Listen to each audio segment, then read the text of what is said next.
Hello everyone. इस video में हम डिस्कस करेंगे लॉज ऑफ मोशन के सारे ही concepts. So let's begin. The first thing we need to learn are the three laws of motion, that is Newton's laws of motion. So Newton's first law of motion कहता है that a body continues to be in a state of rest और uniform motion unless an external unbalanced force acts on it.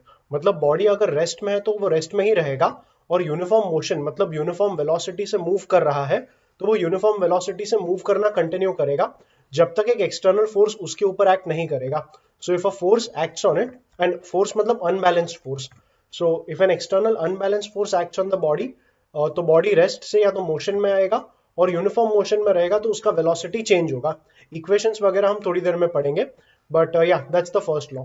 Second law states the definition of force. Force का definition दिया है as rate of change of momentum with respect to time. यहां से Newton का formula बनेगा या force का formula बनेगा। So I said F is defined as rate of change of momentum with respect to time. So force का definition आ गया dp by dt। यहाँ p मतलब linear momentum, और linear momentum का formula होता है m into v. So when we put p as m into v, we get d by dt of mv। अब movement के टाइम बॉडी का मास अगर कांस्टेंट रहेगा तो मास को हम डेरिवेटिव के बाहर ले सकते हैं, and we can say this becomes m into DV by D T, जब m हमने डेरिवेटिव के बाहर लिया, and dv by D T मतलब rate of change of velocity with respect to time is acceleration. तो यहां से फोर्स का फॉर्मूला निकल के आया ma। सो ये F equal to ma formula रहेगा that we will be using throughout physics for force. काफी बार जब न्यूमेरिकल्स करेंगे तब एक और सिंप्लीफिकेशन यूज में आता है। हमने कहा F equal to dp by D t, fine, that is equal to d by D t of mv। अब मोशन के टाइम काफी बार मास जो है वो कांस्टेंट नहीं रहेगा। मतलब for example if a person is firing machine gun, तो मशीन गन फायर करते टाइम जो बुलेट्स हम छोड़ रहे हैं वो बुलेट्स निकलने की वजह से गन का जो मास है वो कम होते रहेगा। तो ऐसे सर्कमस्टेंसेस में मास कांस्टेंट नहीं है, बट जो बाहर निकला हुआ बुलेट है उसका वेलोसिटी कांस्टेंट है। अगर वेलोसिटी कांस्टेंट है तो m, जो हमने पिछले केस में m बाहर लिया था, उसके बदले अभी v बाहर ले लेंगे। तो v बाहर लेने से फॉर्मूला बनेगा v into d m by D t. तो फिजिक्स के कुछ प्रॉब्लम्स में हम फोर्स का ये वाला फॉर्मूला भी यूज करेंगे। It definitely depends on the situation. Situation में अगर वेलोसिटी कांस्टेंट है एंड मास वेरी करेगा तो we will use the formula v into d m by D t. काफी बार मास वेलोसिटी दोनों ही कांस्टेंट नहीं रहेंगे, तो f का जो फॉर्मूला है इसका अगर डेरिवेटिव ले लिया तो f का फॉर्मूला बनेगा m into DV by D t plus v into d m by D t. ये फॉर्मूला इतना ज्यादा तो यूज नहीं होगा, मेनली जो फॉर्मूला यूज होगा वो F इक्वल टू एम ही रहेगा। कुछ न्यूमेरिकल्स ऐसे रहेंगे जहां पे F equal to v d m by D t use करेंगे, एंड बहुत कम न्यूमेरिकल्स रहेंगे जहां पे हमें ये वाला फॉर्मूला भी यूज करना होगा। So that's a little bit of discussion on the second law of motion, and we move on to the third law. Third law of motion says that every force has an equal and opposite reaction. इसका एक बहुत basic example समझो। अगर ये अर्थ है और एक इंसान अर्थ के ऊपर खड़ा है, तो पर्सन का वेट mg रहेगा, और पर्सन अपना वेट एक्सर्ट करेगा नीचे के डायरेक्शन में। सो पर्सन ने mg अप्लाई किया अर्थ के ऊपर। सो थर्ड लॉ ने ये बोला every force has an equal and opposite reaction. अगर पर्सन ने अर्थ पे mg अप्लाई किया तो अर्थ पर्सन पे वापस एक नॉर्मल रिएक्शन अप्लाई करेगा, and that normal reaction will be equal to mg only. So ये एक एप्लीकेशन रहेगा थर्ड लॉ का, और ये थर्ड लॉ काफी बार न्यूमेरिकल्स में हम अप्लाई करेंगे। दैट इज अगर किसी चीज ने मतलब मान लो अगर ये एक वॉल है और यहां पर एक पर्सन खड़ा है, उसने वॉल को एक फोर्स F से पुश किया, तो वॉल पर्सन को वापस एक नॉर्मल रिएक्शन ऑफर करेगा, and that normal reaction numerically will be equal to F only. Just that F का डायरेक्शन राइट में था तो नॉर्मल रिएक्शन का डायरेक्शन लेफ्ट में होगा। हम कहेंगे F is the force applied by person on the wall, and normal reaction is the force applied by wall back on the person. तो ये कुछ न्यूटन्स लॉज ऑफ मोशन है। इन loss को हमें समझ के रखना है, एंड न्यूमेरिकल्स में जब भी क्वेश्चन आएगा इन लॉस को हम अप्लाई करेंगे। Moving on, the next thing is law of conservation of momentum. Law of conservation of momentum, ये लॉ एकदम सिंपल है। इट्स लाइक जब भी कोई कोलिजन होगा तो कोलिजन में मोमेंटम हमेशा कंजर्व होगा। In any type of collision,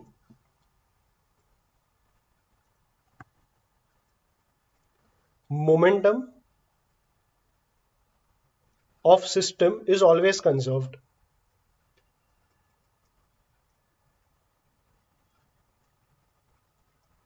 यहां पर एक कंडीशन है कि एक्सटर्नल फोर्स होना नहीं चाहिए। अगर एक्सटर्नल फोर्स जीरो है तो ही हमारा मोमेंटम कंजर्व्ड होगा। So I write that as well, external force must be equal to zero.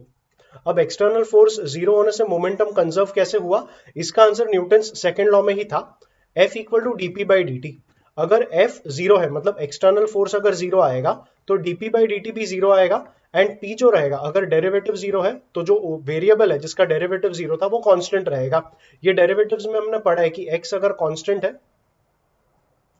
तो डेरिवेटिव ऑफ x जो रहेगा डी बाई डी एक्स, या x नहीं, अगर k कांस्टेंट है so D by D X of k will be zero. तो वही बात, अगर कोई क्वांटिटी फिजिक्स में कांस्टेंट रहेगी तो उसका डेरिवेटिव जीरो आएगा। मतलब मोमेंटम अगर कांस्टेंट है, रादर एफ अगर जीरो है, एक्सटर्नल फोर्स अगर जीरो आया तो डेरिवेटिव जीरो आया, एंड डेरिवेटिव जीरो आया तो ये जो मोमेंटम रहेगा वो कांस्टेंट रहेगा। So that's what I am trying to say, अगर एक्सटर्नल फोर्स जीरो आएगा तो मोमेंटम जो पूरे सिस्टम का मोमेंटम रहेगा वो कंजर्व्ड रहेगा, मतलब वो कांस्टेंट रहेगा। इसके इक्वेशंस हमें बनाने होंगे। So let's consider a particle of mass m1, it is moving with an initial velocity u1 और ये कोलाइड करेगा with another particle of mass m2 जो इनिशियली मूव कर रहा था विद अ वेलोसिटी u2।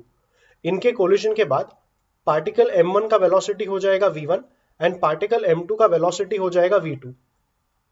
अब कंजर्वेशन ऑफ मोमेंटम का जो लॉ है वो अप्लाई होने वाला है वेक्टर्स के टर्म्स में। सो वेक्टर के फॉर्म में हम कह सकते हैं कि initial total momentum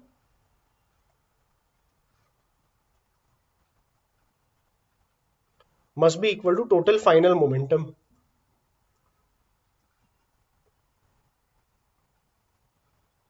So we can say m1 u1 bar plus m2 u2 bar, ये हो जाएगा total initial momentum, and total final momentum is m1 v1 bar plus m2 v2 बार। ये इक्वल इसलिए है बिकॉज यही तो लॉ था। Law ने ये कहा था कि जब जब एक्सटर्नल फोर्स जीरो रहेगा तब किसी भी टाइप का कोलिजन हो उसमें सिस्टम का जो मोमेंटम रहेगा वो हमेशा कंजर्व्ड रहेगा। मतलब कोलिजन के पहले जितना भी मोमेंटम था it will be equal to collision के बाद जितना टोटल मोमेंटम रहेगा वो। तो ये कोलिजन के पहले का मोमेंटम और ये कोलिजन के बाद का momentum, and as per the law of conservation of momentum ये दोनों इक्वल रहेंगे। लाइक आई सेड, ये लॉ अप्लाई होने वाला है वेक्टर के टर्म्स में। मतलब कहीं अगर आई कैप जे कैप के टर्म्स आ गए तो उन्हें भी हमें यहाँ पर इंक्लूड करना होगा, और उस आई कैप जे कैप के टर्म्स में ये पूरा का पूरा इक्वेशन एप्लीकेबल रहेगा। फिलहाल के लिए अगर ये वाला सेटअप अज्यूम करें, because everything is moving in one direction only, I can ignore the vectors. हम ऐसा कह सकते हैं कि ये सारे वेक्टर्स आई कैप के टर्म्स में थे, तो यहाँ जब फाइनली आई कैप के टर्म्स में सब कुछ डालेंगे तो यहाँ पूरा का पूरा एक्सप्रेशन आई कैप के टर्म्स में बनेगा। सिमिलरली यहाँ का भी पूरा एक्सप्रेशन आई कैप के टर्म्स में बनेगा, and then we can say that the coefficients are equal, coefficients of i cap on both the sides are equal.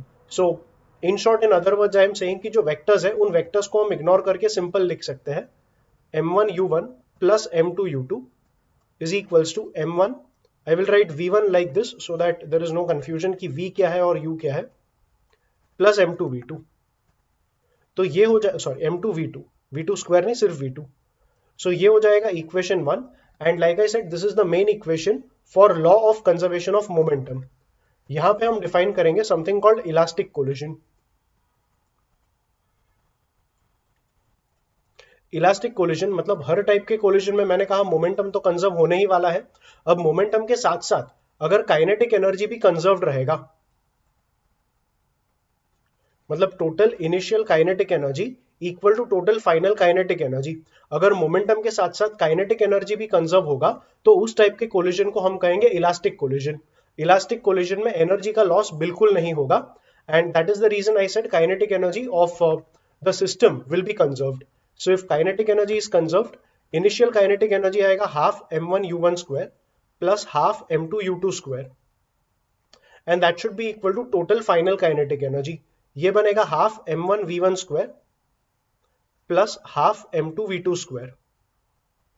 अगर थ्रू आउट द इक्वेशन में 2 से मल्टीप्लाई कर दूं तो ये जो हाफ का टर्म है वो थ्रू आउट कैंसिल हो जाएगा। ऑल्सो यहां पर मैं m1 u1 square and m1 v1 square को एक साथ रखने की ट्राई करूंगा। So I will have m1 u1 square, इसे लेफ्ट में ले लिया तो ये बन जाएगा minus m1 v1 square equal to, right में मेरे पास था m2 v2 square minus m2 u2 square को राइट में ले लेंगे। सो यहां से अगर मैं m1 कॉमन ले लूं, मेरे पास बचेगा ब्रैकेट में u1 square minus v1 square. इसे मैं लिख पाऊंगा as u1 minus v1 into u1 plus v1, and right में से m2 कॉमन आएगा, सो ये बनेगा m2, एंड ब्रैकेट में बचेगा v2 square minus u2 square, so it will B v2 minus u2 into v2 plus u2। अब यहाँ पे हम रेफर करेंगे वापस हमारे फर्स्ट इक्वेशन को। इसी फर्स्ट इक्वेशन को थोड़ा और अगर रीअरेंज कर ले, तो थोड़ा रीअरेंज करके m1 के टर्म्स हम वापस एक साथ रखेंगे। We will have m1 u1 minus m1 v1, अगर m1 कॉमन ले लिया तो u1 माइनस v1 आएगा, इक्वल टू यहां पर बचेगा m2 v2, और m2 u2 को राइट में ले लेंगे, सो ये बन जाएगा m2 v2 माइनस u2। अब m1 into u1 minus v1 is equal to m2 into v2 minus u2। मान लो इसका जो भी वैल्यू है और इसका जो भी वैल्यू है, क्योंकि ये दोनों वैल्यूज इक्वल है, लेट अस से इनका numerical value equal to k है। सो m1 into u1 minus v1 जो हमें यहां पे मिला m1 into u1 minus v1, इसे हम डाल देंगे k। Similarly m2 into v2 minus u2 को भी डालेंगे k। सो ये m2 into v2 minus u2, इसको भी हमने डाल दिया k। अब लेफ्ट और राइट में k का जो नंबर मिला वो कैंसिल हो जाएगा, and we are finally left with u1 plus v1 equal to v2 plus u2। अब u1 u2 को साथ रखेंगे और v1 v2 को साथ रखेंगे, सो u2 अगर लेफ्ट में गया तो हमें मिलेगा u1 minus u2 equal to right में v2 माइनस v1। सो ये एक कंडीशन आ गया फॉर इलास्टिक कोलिजन। तो कभी भी उन्होंने बोला इलास्टिक कोलिजन, तो मीनिंग तो यही है कि initial kinetic energy is equal to final kinetic energy, but वही कंडीशन सिंप्लीफाई करके हमें ये वाला इक्वेशन भी मिल गया। तो न्यूमेरिकल्स में अगर कहा इलास्टिक कोलिजन, तो ये कंडीशन लिख के सिंप्लीफाई करने के बदले we can directly use this condition. इसको हम ऐसे भी रीड करेंगे, अगर हम रीड करेंगे u1 माइनस u2, तो if you check the diagram, u1 minus u2 we can say it is the relative velocity of approach. u1 minus u2 मतलब, मान लो ये वाला जो बॉडी है it is moving at 10 meter per second and this is moving at 5 meter per second, or let's say 3 meter per second। Half नहीं लेना है, I will take some unsymmetrical numbers। so अगर मैं कहूं what is the velocity of u1 with respect to what is the velocity of m1 with respect to m2। m1 का velocity 10 है, but with respect to m2 देखेंगे तो ये 10 minus 3 7 आएगा। तो that's what I'm trying to say कि जो u1 minus u2 हमें यहां पे मिला, we can say it is the relative velocity of approach। और फिर जो v2 minus v1 है, we can say it is the relative velocity of separation। तो इलास्टिक कोलिजन का एक इन्फेरेंस ये भी रहेगा that relative velocity of approach and relative velocity of separation are equal। अब क्योंकि हमें ये इक्वेशन मिल चुका है, we can say this is equation 2। Equation 1, अब ये इक्वेशन हर कोलिजन में फॉलो होने ही वाला है, मतलब इलास्टिक कोलिजन में भी होने ही वाला है। So this is one equation and this is two equation.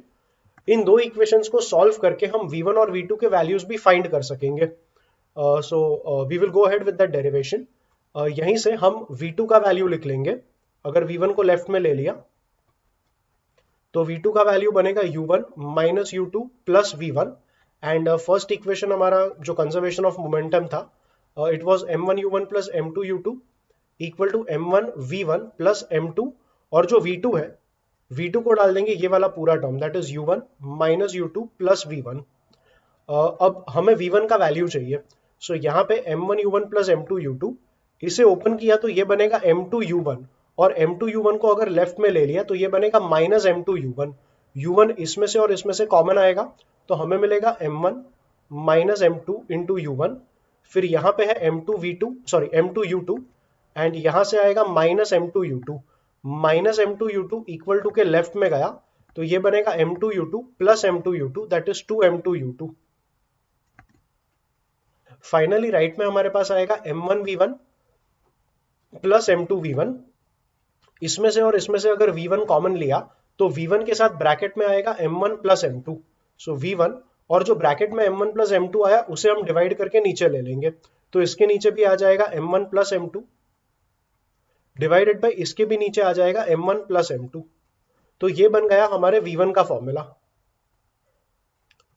अब काफी सारे टीचर्स रेकमेंड करते हैं कि तुम v1 का ये फॉर्मूला मेमोराइज कर लो। Personally it seems very long to memorise this formula, और ये फॉर्मूला मेमोराइज किया तो पूरे सिलेबस में ऐसे तो बहुत सारे फॉर्मूला है जो मेमोराइज करने पड़ेंगे एंड ह्यूमनली पॉसिबल नहीं है कि इतने सारे फॉर्मूला हम मेमोराइज करें. So my approach always has been that I write this equation and this equation, sorry I write this equation, मतलब इक्वेशन 2 जो मैंने मार्क किया, and this equation that is equation 1. मतलब कंजर्वेशन ऑफ मोमेंटम का equation लिखना है और relative velocity of approach equal to relative velocity of separation वाला इक्वेशन लिखना है एंड इन दोनों को साइमल्टेनियसली सॉल्व करना है. हर बार एक न्यूमेरिकल आएगा तभी. So you can follow whichever approach you feel is convenient. अगर मेमोराइज हो सकता है तो कर लो, if it's within your capacity do it, and if not you can remember the two equations here, that is law of conservation of momentum and this second equation, and numerical आएगा तब simplify कर लेना. Let's move on. जैसे हमने V1 का formula निकाला वैसे V2 का भी फॉर्मूला फाइंड करेंगे. अब यहाँ पे एक ट्रिक है, देखो तुम कर सकते हो कि तुम यहाँ से V1 को लेफ्ट में लो और U1 माइनस U2 को राइट में लो. मतलब V1 का फॉर्मूला आएगा V2 minus U1 and plus U2, और ये V1 का जो वैल्यू है इसे सब्सटीट्यूट करो इसमें और सिंप्लीफाई करके तुम्हें फॉर्मूला मिलेगा. It is totally fine but ये थोड़ा लंबा हो जाएगा. Instead you can apply a trick here. देखो बॉडीज में ये तो कंफर्म नहीं है ना कि वन कौन सा टू कौन सा. If two bodies are colliding any one of them can be the body one, any one of them can be the body two. तो V1 का फॉर्मूला जो तुमने निकाला, मान लो जो बॉडी तुम 1 ले रहे थे अभी उस बॉडी को 2 ले लो, मतलब 1 2 हो जाएगा और 2 1 हो जाएगा. तो V2 का फॉर्मूला आएगा M2 minus M1 upon M1 plus M2, मतलब M2 plus M1 which is the same as M1 plus M2 only. So M2 plus M1 into U1 के बदले अभी U2 आ जाएगा प्लस ये हो जाएगा 2 M1 U1 upon M1 plus M2. M2 plus M1 होगा but it's the same as M1 plus M2. तो ये फॉर्मूला बनेगा V2 का. So yeah, this was a little bit of derivation for the formula of V1 and V2. अब ये फॉर्मूले काम कहां पर आएंगे? See, you need to understand that V1 and V2 are the velocities of the bodies after collision. मतलब अगर मैं तुम्हें बॉडीज के मास दे दूं, अगर ये बॉडी M1 है, it is going to collide with a body M2. मैं तुम्हें M1 और M2 के वैल्यूज दे दूंगा, मैं तुम्हें इनके इनिशियल वेलोसिटीज U1 और U2 भी दे दूंगा. अगर इतना इंफॉर्मेशन तुम्हारे पास है तो इतना इंफॉर्मेशन यहाँ पे डाल के तुम्हें V1 मिल जाएगा. That is you will get velocity of the body 1 and ये पूरा का पूरा इंफॉर्मेशन यहाँ पे डाल के तुम्हें V2 मिल जाएगा. बेसिकली बॉडीज का वेलोसिटी आफ्टर कोलिजन क्या रहेगा ये तुम्हें मिल जाएगा if you know the masses of the bodies and their initial velocities before collision. And all these formula are applicable only for elastic collision, because if you realize मैंने second equation जो use किया, that second equation was an equation only for elastic collision. So yeah, that's a little bit of more discussion on elastic collision. इसी condition में कुछ exceptions अगर study करें तो exceptions इस तरीके से आते हैं. लेट अस से वन ऑफ द बॉडीज, मतलब अगर बॉडी 2 इनिशियली रेस्ट पे था, सो मतलब अगर U2 का वैल्यू 0 ले लोगे and you also take M1 equal to M2, M1 equal to M2 let's say equal to M ले लिया, मतलब स्टार्टिंग में जो, और U2 को एक काम करो 0 भी मत लो, just take M1 equal to M2 equal to M. मतलब अगर दोनों बॉडीज के मासेस जो कोलाइड करेंगे, if the masses of the two bodies are equal, then यहां पे डाल दो M1 और M2 अगर इक्वल है तो M1 माइनस M2 0 हो जाएगा, because M minus M 0 into U1 upon anything is 0 only. यहां पर आएगा 2M U2 upon M plus M becomes 2M, ये 2M और 2M यहां से कट होगा and we get V1 equal to U2. So V1 is U2 and similarly V2 find करेंगे. So V2 के लिए यहाँ पे M2 और M1 दोनों को M डाल दिया, so this part will become 0. ये बनेगा 2M U1 upon M plus M is 2M, तो ये 2M और ये 2M कट हुआ and we get V2 is equals to U1. कहने का मतलब बॉडी 1 का final velocity is initial velocity of 2 and body 2 का final velocity is initial velocity of 1. मतलब दोनों बॉडीज का वेलोसिटी एक्सचेंज हो जाएगा after collision, given that the masses of the two bodies are equal and of course they are undergoing elastic collision. मतलब अगर ये body U1 से move किया जिसका मास M था, अगर ये बॉडी का मास M है and it moves with a velocity U2, तो कोलिजन के बाद ये बॉडी 1 जो मास M था इसका वेलोसिटी U2 हो जाएगा एंड ये बॉडी का वेलोसिटी U1 हो जाएगा. Basically like I said, the velocities get exchanged if the two bodies have identical masses. And इसी में अगर मैं कह दूं कि ये वाला बॉडी इनिशियली रेस्ट पे था, मतलब अगर U2 का वैल्यू 0 ले लिया, तो ये जब कोलाइड करेगा तब m will get the velocity of the first body, that is U1। मतलब this particle will get the velocity U1, और जो फर्स्ट पार्टिकल मूवमेंट कर रहा था उसे वेलोसिटी U2 मिल जाएगा, means this particle will come to rest. तो हाँ, ये एक स्पेसिफिक सेटअप हो गया। And try taking one more setup. इस सेटअप में let's assume that m1 is much much greater than m2। अगर m1 m2 से काफी बड़ा है तो m1 plus m2 is approximately m1 only, और m1 माइनस m2 भी करेंगे तो ये अप्रोक्सीमेटली m1 ही आएगा। So if you try putting it all over here, तो हमें v1 का जो फॉर्मूला मिलेगा, m1 minus m2 is approximately m1, m1 plus m2 is approximately m1। तो ये m1 m1 कटा और यहाँ पे आएगा u1, so we have u1। m1 plus m2 is approximately m1, but m2 upon m1 will be a very small number। तो ये पूरा का पूरा टर्म हम निग्लेक्ट कर सकेंगे बिकॉज वैल्यू काफी छोटा होगा, तो v1 will be u1। So m1 अगर काफी बड़ा रहेगा तो फर्स्ट पार्टिकल का वेलोसिटी आफ्टर कोलिजन चेंज नहीं होगा, it will be the same as the initial velocity. What about the second particle? तो v2 जो आएगा that will be m2 minus m1 upon m2 plus m1। m2 minus m1 is approximately minus m1, m2 plus m1 is approximately m1 into u1। तो ये दोनों cut के पहला term आ गया minus u1। So v2 is minus u1 plus 2m1 upon m2 plus m1, but m2 plus m1 is approximately m1 in this case. तो m1 m1 cut होगा and 2u1 बचेगा। So it is 2u1 minus, sorry this term is u2। So yes, v2 का जो formula बनेगा that is velocity of the lighter body, it will be 2u1 minus u2। Memorise again करने की जरूरत नहीं है, अगर न्यूमेरिकल आया तो इतना सिंप्लीफिकेशन अपने आप तुम कर पाओगे। That's what I normally follow, but still if you feel like for the safer side, I mean just to be on the safe side, आपको रिमेंबर करना है तो रिमेंबर कर लेना। So yeah that is one more exception, या one more special case based on the formula that we learned. आगे बढ़ो। See so far we spoke of a normal collision जिसमें law of conservation of momentum apply होगा। I said law of conservation of momentum is applicable for all type of collisions, of course only when external force is equal to 0, but only when I say elastic collision second equation भी apply होगा। अब ऐसे collisions लेंगे जो elastic नहीं है, मतलब यहां पे हमें डिफाइन करना होगा something called coefficient of restitution.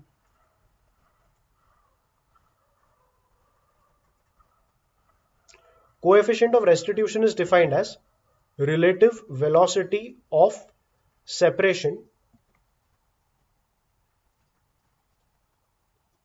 divided by relative velocity of approach।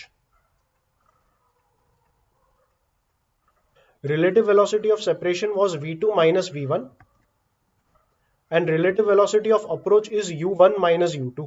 इनका रेशियो जो भी रहेगा it is defined as coefficient of restitution represented by the symbol E। अगर इलास्टिक कोलिजन देखेंगे तो relative velocity of approach and relative velocity of separation were equal, मतलब ये दोनों आपस में कट हो जाएंगे एंड E का वैल्यू 1 आएगा। So we can say E is 1 for elastic collision.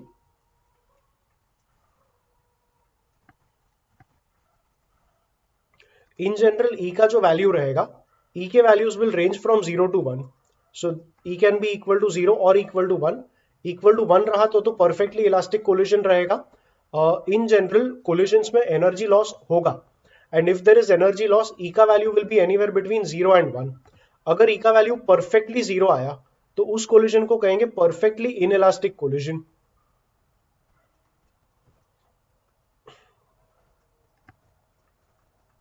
अब परफेक्टली इनइलास्टिक कोलिजन में अगर E का वैल्यू 0 ले लिया, लेट्स से E को मैं 0 सब्सटीट्यूट करता हूं, तो ये डिनोमिनेटर राइट में आएगा and anything into 0 will be 0 only. So we have v2 minus v1 equal to 0 and v1 right में गया तो v2 equal to v1 आएगा। So for perfectly inelastic collision we get v2 equal to v1। अब v2 equal to v1 का meaning समझो, ये body था, ये दूसरा बॉडी था, ये कोलाइड करेंगे So when they collide, they will be at the same position. The two bodies, when they collide, they will be adjacent to one another, and after collision they have to move with the same velocity. If they are moving with the same velocity, they are basically moving together. So perfectly inelastic collision mein we can say that bodies stick to each other after collision. Bodies stick to each other after collision. So yeah, that's the concept of perfectly inelastic collision. मैंने elastic के बारे में ये बोला था कि kinetic energy conserve होगा, मतलब अगर कोई कोलिजन इलास्टिक कोलिजन नहीं है, ई का वैल्यू 1 से थोड़ा भी अगर छोटा रहेगा तो कोई ना कोई लॉस ऑफ एनर्जी होने ही वाला है, which means perfectly inelastic collision में there is going to be some significant loss of energy. The next derivation deals with finding loss of energy in inelastic collision.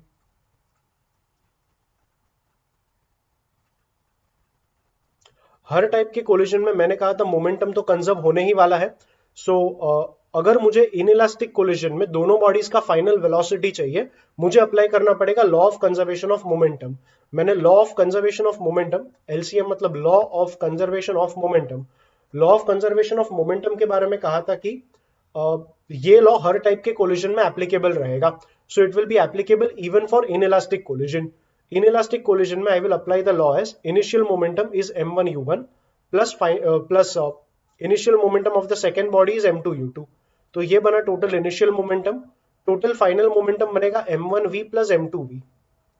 In case you are thinking why not v1 and v2, it is because inelastic collision है, and I am talking of perfectly inelastic collision. Perfectly inelastic collision में bodies are going to stick to each other after collision. So v2 equal to v1 आएगा, and उस v2 equal to v1 को हम v ले लेंगे. तो final velocity of bodies after collision is v. यहां से v कॉमन आएगा और v का फॉर्मूला बनेगा m1 u1 plus m2 u2 upon, इसमें से v कॉमन आने के बाद बचा m1 प्लस m2, उसे नीचे ले लेंगे. सो ये बना v का formula. This is the velocity of both the bodies after collision. And now that we want loss of energy. देखो लॉस मतलब क्या, अगर आज मेरे पास 100 है और कल मेरे पास 80 है, I mean not rupees, it could be my weight also, but in general let's say anything, let's say my weight is 100 today and tomorrow it is 80, तो my loss is 100 minus 80. So loss is initial minus final. So यहां पर भी वही initial energy minus final energy will be the loss. And यहां पे energy मतलब I am talking of the total energy. So initial energy मतलब half m1 u1 square plus half m2 u2 square. ये बन गया initial kinetic energy, initial total kinetic energy, minus हमें करना होगा final total kinetic energy. So final kinetic energy of first particle is half m1v square and second particle का energy is half m2v square. अगर मैं v square common ले लू, half भी common ले लू, तो v स्क्वायर बाई 2 कॉमन बाहर आएगा और ब्रैकेट में बचेगा m1 प्लस m2. थोड़ा सिंप्लीफाई करके यहीं पर लिख लेंगे. सो ये हो जाएगा m1 plus m2 by 2 into V square. And V square मतलब v का ये वाला फॉर्मूला हमें डालना होगा यहां पर. सो वी स्क्वायर को यहीं पे डाल देंगे as m1 u1 plus m2 u2 square upon m1 plus m2 square. अब एक m1 प्लस m2 और एक m1 प्लस m2 कैंसिल होगा. So this is gone with 1 m1 plus m2 and we can start simplifying. 1 upon 2, 1 upon 2 and 1 upon 2 we can take it common. अगर मैं LCM ले लूं m1 plus m2 के साथ, तो m1 u1 square into m1 plus m2, that will give me m1 into this, मतलब m1 square u1 square, plus we will have this into m2, मतलब m1 m2 u1 square. इसका भी LCM ले लेंगे इसके साथ, तो ये बनेगा plus m1 m2 u2 square plus this into m2, so m2 square u2 square. अब आगे का जो भी टर्म है उसे माइनस में लेना है. So I will open the bracket and minus की वजह से सारे टर्म्स नेगेटिव रहेंगे. तो पहला टर्म आ जाएगा m1 square u1 square, so minus m1 square u1 square. फिर मिडिल टर्म आएगा minus 2 m1 m2 u1 u2 और आखिरी टर्म आएगा minus m2 square u2 square.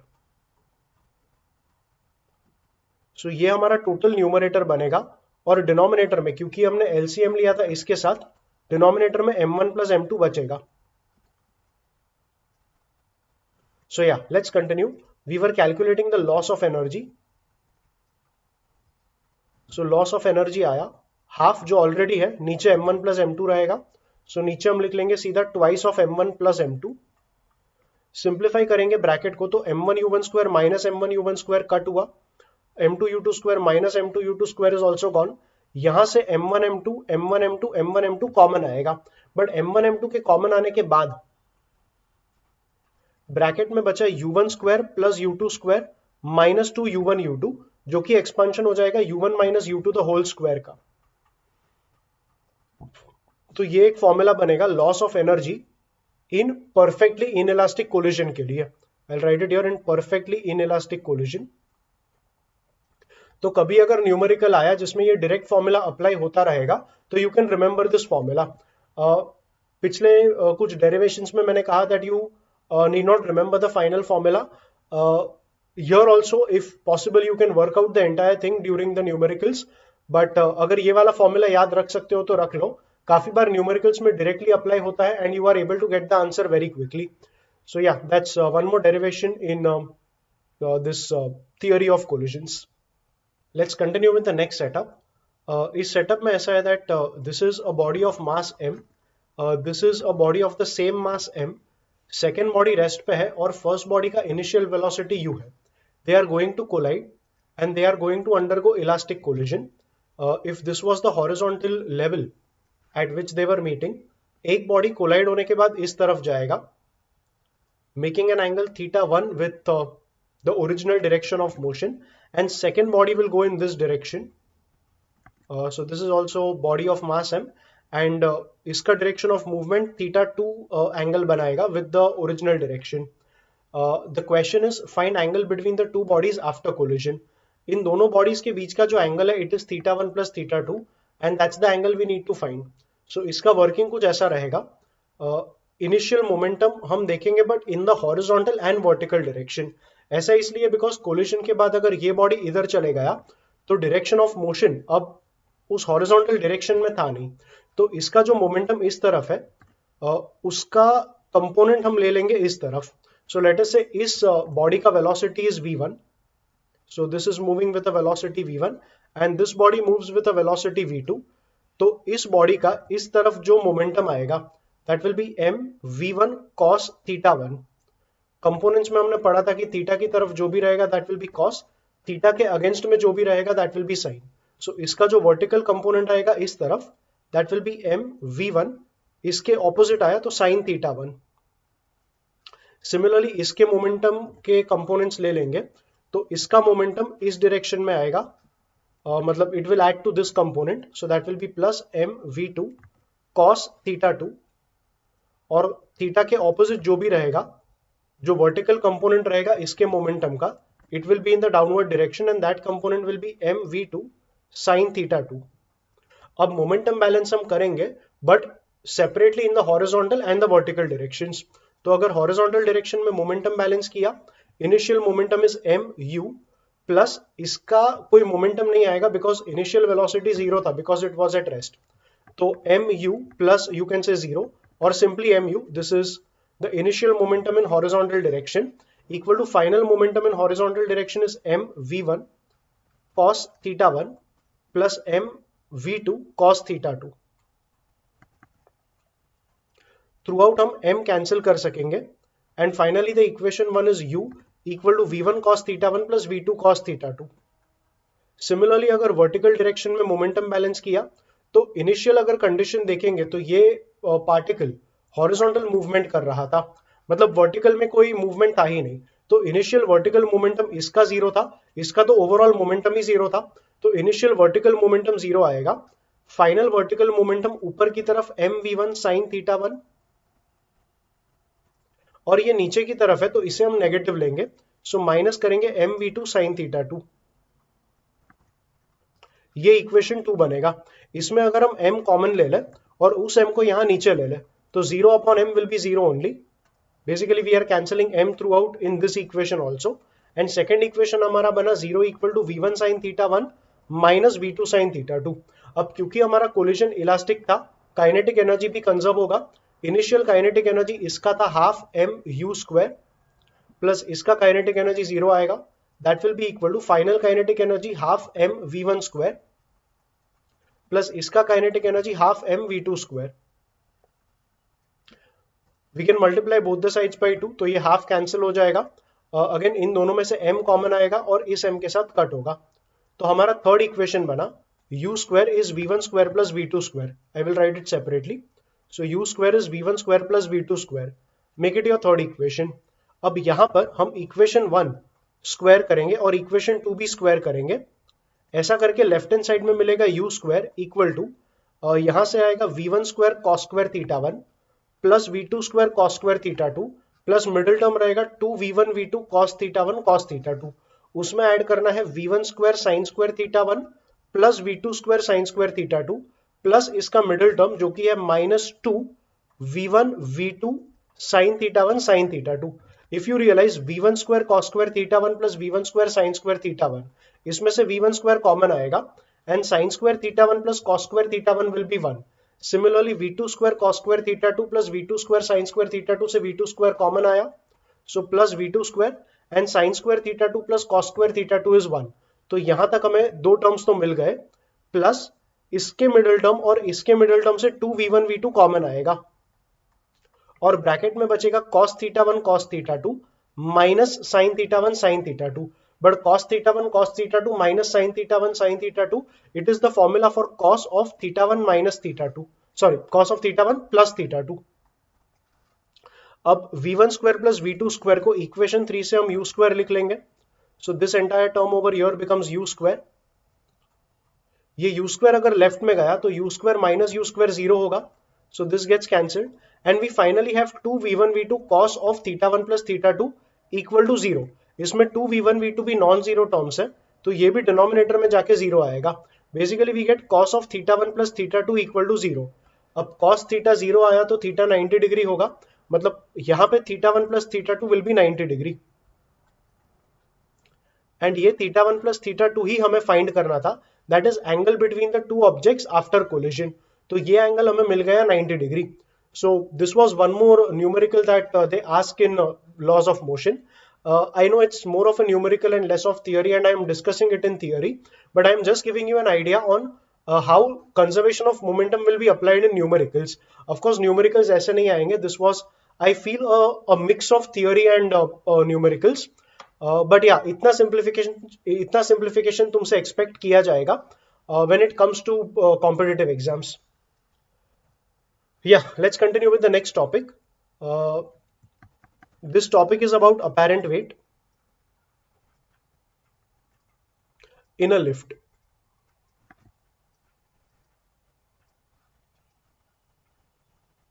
अब अगर एक कार में बैठे रहेंगे और कार में एक पर्सन है, if the car accelerates in the forward direction, the person experiences a pseudo acceleration in the backward direction. ये उसका inertia ही है, there is no force acting in the backward direction, it is just a pseudo force। Car अगर आगे accelerate करेगा तो Newton's first law के हिसाब से ये पर्सन अपने आप तो आगे एक्सेलरेट करेगा नहीं, which is why he experiences a pseudo force in the backward direction due to its own inertia। इतना अगर हेवी लैंग्वेज समझ नहीं आया तो बेसिक चीज है, अगर कार ए से एक्सेलरेट करेगा in the forward direction, person के ऊपर स्यूडो एक्सेलरेशन बैकवर्ड की तरफ आएगा। सेम चीज लिफ्ट में भी होगा। So if this is a lift, let us say the lift is at rest और in uniform motion. Uniform motion मतलब velocity constant. So if the lift is at rest or the lift is moving at a constant velocity, person का weight will be equal to mg। अगर person ने mg apply किया floor पे, तो floor person पे normal reaction apply करेगा which will be equal to mg only. So person अगर इस लिफ्ट में खड़ा रहेगा और यहाँ पे एक वेट बैलेंस रखा रहेगा, तो weight balance will show the weight of the person as the normal reaction which he experiences and that normal reaction will be equal to mg only. Now consider a lift. ये person lift में खड़ा है and the lift is accelerating in the upward direction. Lift का acceleration A है ऊपर के direction में, तो पर्सन का weight mg is in the downward direction. ये तो एनीवे डाउनवर्ड ही था, बट अगर लिफ्ट ऊपर एक्सेलरेट करेगा तो पर्सन पे स्यूडो फोर्स नीचे की तरफ आएगा, पर्सन का स्यूडो एक्सेलरेशन ए रहेगा नीचे की तरफ, बट बिकॉज उसका मास m था, pseudo force will become ma. So finally person ने लिफ्ट के फ्लोर पे अप्लाई क्या किया, उसने अपना वेट mg अप्लाई किया, प्लस जो स्यूडो फोर्स उसके ऊपर ma आया वो भी लिफ्ट के फ्लोर पे ही अप्लाई किया गया था. So the person applies mg plus ma on the floor of the lift. मतलब जो नॉर्मल रिएक्शन अब आएगा, the normal reaction will be mg plus ma. And अगर यहाँ पे एक वेट बैलेंस रखा रहेगा, that weight balance will show the weight of the person as the normal reaction which he experiences, that is mg plus ma. So when the lift is accelerating upwards, apparent weight of the person is mg plus ma. You can take an m common and write it as g plus a. So ये होता है apparent weight. True weight is mg and apparent weight is m into g plus a. अगर यही चीज मैं reverse कर दूं तो मतलब अगर ये लिफ्ट था, ये पर्सन था, पर्सन का weight mg in the downward direction and let us say the lift is accelerating downwards with an acceleration a. अगर लिफ्ट का एक्सेलरेशन a है डाउनवर्ड नीचे के डायरेक्शन में, तो स्यूडो एक्सेलरेशन पर्सन के ऊपर अपवर्ड डायरेक्शन में आएगा, स्यूडो एक्सेलरेशन a होगा एंड फोर्स रहेगा ma. अब पर्सन का नेट डाउनवर्ड फोर्स मतलब पर्सन ने लिफ्ट के फ्लोर पे कितना वजन लगाया, उसका mg जो था वो तो नीचे की तरफ ही था, बट ma ने mg को थोड़ा सा कट डाउन किया. सो पर्सन ने लिफ्ट फ्लोर पे mg माइनस ma अप्लाई किया, तो जो नॉर्मल रिएक्शन आएगा मतलब लिफ्ट फ्लोर पर्सन पे अब जो अप्लाई करेगा that will be mg minus ma only, because person ने भी mg माइनस ma ही अप्लाई किया था लिफ्ट फ्लोर पे. ये नॉर्मल रिएक्शन ही हो जाएगा पर्सन का apparent wait.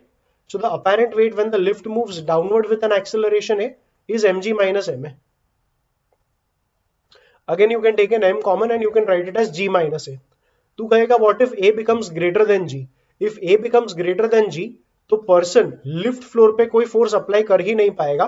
In fact the lift will come down with a very rapid acceleration and it may so happen that the person is falling with gravity. The lift comes down with acceleration more than gravity and finally the top of the lift में hit the head of the person. So इस तरीके का एक setup बन जाएगा if a becomes greater than g. If a is exactly equal to g, we call it free fall. So इसी case में अगर a equal to g आया, we call it free fall. इस केस में apparent weight अगर notice करेगा तो 0 आएगा. So yeah, these are some setups where you experience apparent weight different than the true weight. अगर कभी इन्होंने बोला constant velocity तो वो केस हमने कवर अप करके रखा है. It is n equal to mg only because कोई pseudo acceleration आएगा नहीं if v is constant. Additionally अगर कभी उन्होंने बोला lift is moving up with a deceleration, अगर lift moves up with a deceleration that case is similar to lift experiencing a downward acceleration. या उल्टा अगर बोल दूं lift moves downward with a deceleration, it is equivalent to lift moving upwards with an acceleration. So lift moving down with a deceleration, उसके लिए ये वाला condition apply होगा. Lift moving upward with a deceleration, उसके लिए ये वाला condition apply होगा. So yeah, that's a little bit of discussion on apparent weight when a person is put in a lift. And move on to the next concept. This concept is about an Atwood machine. Setup बहुत basic है. You take a pulley, एक rope लेना है. The rope is unstretchable, inextensible and unbreakable. इस body का मास m1 ले लो और इस बॉडी का मास m2 ले लो. We are also assuming there is no friction anywhere. Okay, actually there is friction because friction नहीं होगा तो sliding होगा. Let's just say that it is an inextensible rope. अगर body m2 नीचे गिरेगा तो m1 जो है वो ऊपर आएगा. And currently we are assuming the mass of m2 is greater than m1. String unbreakable है तो string में एक tension रहेगा और तुम चाहो उतना tension डाल सकते हो. So m2 अगर नीचे की तरफ गिरेगा, m2 के ऊपर जो force लगेगा that will be m2g in the downward direction. And string में एक टेंशन रहेगा जो m2 को गिरने से रोकेगा, तो tension will be in the upward direction.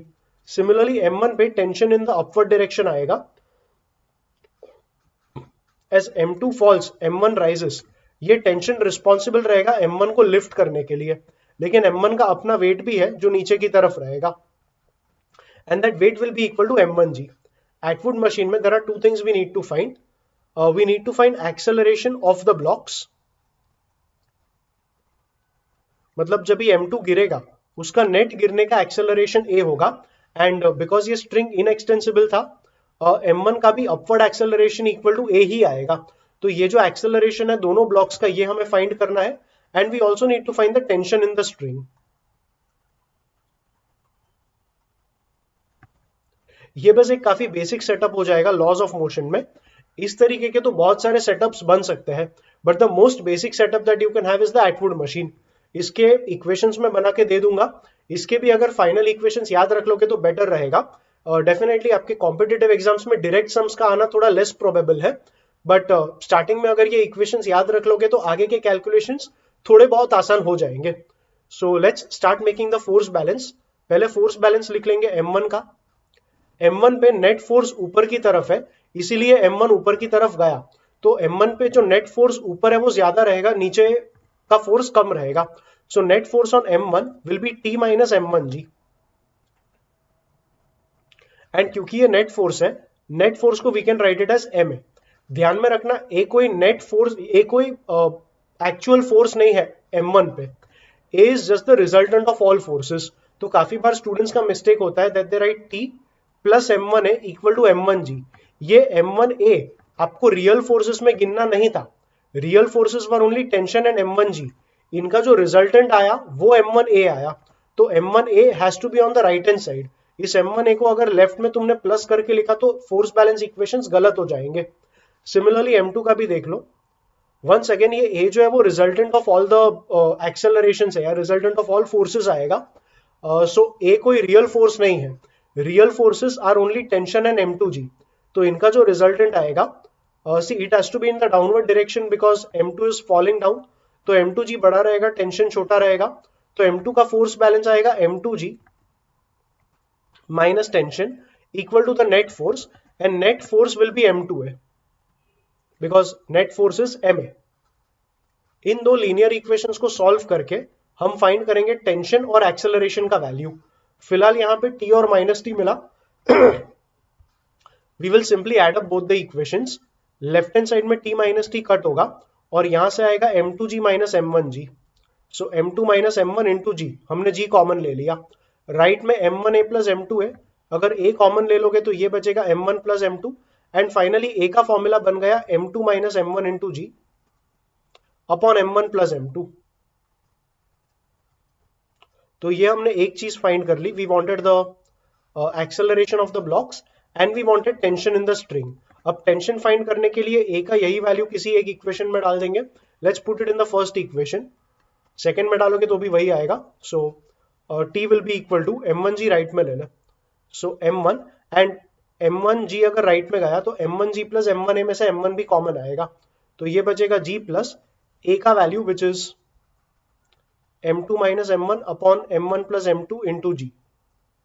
तो यहां से हम G को भी कॉमन ले सकेंगे. So let's take that G common. यहां पे 1 बचेगा